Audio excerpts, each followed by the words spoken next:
Today on Flick Nose, we hit the quick stats. Stay tuned. Hey there, everybody. Thanks for tuning in for another episode of Flick Nose here. We're at the beginning of the month.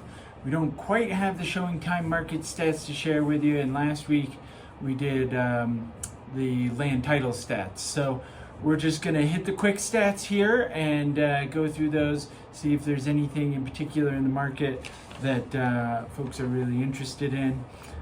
So new listings in the last 7 days, 32 new listings, pending 28, sold 30, price reduced 11.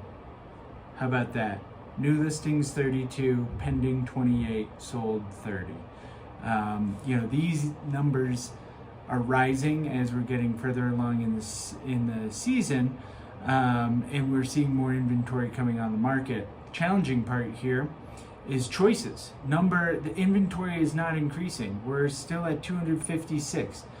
Are we a little bit higher? I think we were down to like 225 at the beginning of the year-ish, somewhere's around there, but now we're up to 256. So inventory is kind of staying similar here.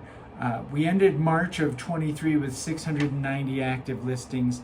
Definition of active, according to our MLS, is it's for sale or it's pending, under contract. So that's why that number is quite a bit higher. We've got a lot of new construction properties that are currently pending. They're not going to close for a while, but those are included in there, as well as all of the properties that are, sitting here waiting to close. These 28 that have gone pending are in that active count. So we ended March of 23 with 690. April of 22, so a year ago, we were at 722. And then today we're at 683 with 256 choices. So keep that in mind. I do feel like the market is kind of gaining some momentum here as we're at the end of the ski season.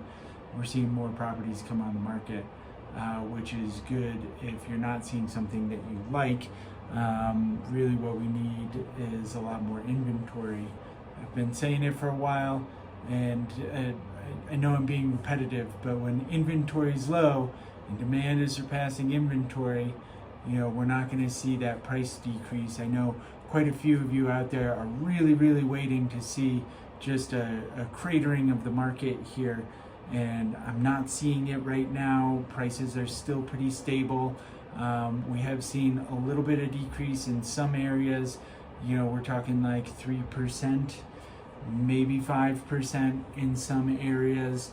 But it seems that as we're gaining momentum, we're getting back up to those June of last year prices, where we were that's where we were seeing the closings at the interest rates, pre interest rate hikes. So that's what we're kind of seeing right now.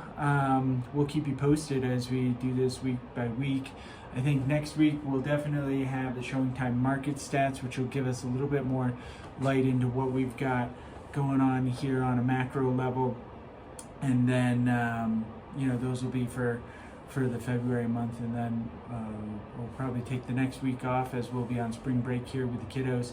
But be back after that. So please let me know what you would like to see me talk about here, what types of questions you're having, how the economy is working, what effect it's going to have on real estate here. I'm not trying to be overly optimistic. I know that there's a lot of other areas and headlines out there, but Summit County is a pretty unique market to navigate. We're one of the only areas with 4 world-class ski resorts right in the county here. So take that into account as you're evaluating when the right time is. A lot of the experts are going to tell you timing the market. It's like the stock market with real estate as well. You're probably not going to time it perfectly, but if you've got a long enough hold period, you're going to be just fine. So keep that in mind as well. And as always, we're here for you. We'll see you next week for another episode of Flick Notes.